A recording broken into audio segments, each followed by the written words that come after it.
Hi అండి, welcome back to సిద్ధన్ diaries. ఇది షిర్డీలో నా లాస్ట్ డే అండి, డే 3 వ్లాగ్ ఇది వచ్చేసి.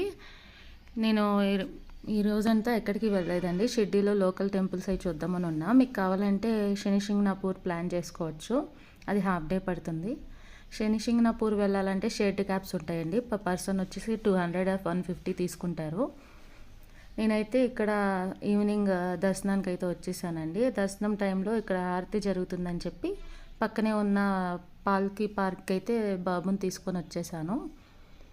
అలాగే ఆరతి అయిపోగానే నేనైతే బాబాని అయితే దర్శించుకొని వచ్చేసానండి.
ఇంకా నేను నెక్స్ట్ డే ఎర్లీ మార్నింగ్ అయితే స్టార్ట్ అయిపోతున్నానండి విజయవాడకి. నేను నాగర్సోల్ నుంచి ట్రైన్ టికెట్ అయితే బుక్ చేసుకున్నాను. ఇదండి నా 3 days వ్లాగ్. ఇంకా మీరు ఔరంగాబాద్ అటు సైడ్ కూడా వెళ్ళి అక్కడున్న కృష్ణేశ్వర జ్యోతిర్లింగం అవి కూడా ప్లాన్ చేసుకోవచ్చు. నేను అవన్నీ ఆల్రెడీ కవర్ చేసేసాను కాబట్టి ఈ 3 daysలో నేను ఇవి అయితే కవర్ చేసుకున్నానండి. Thank you for watching. Please subscribe to my channel.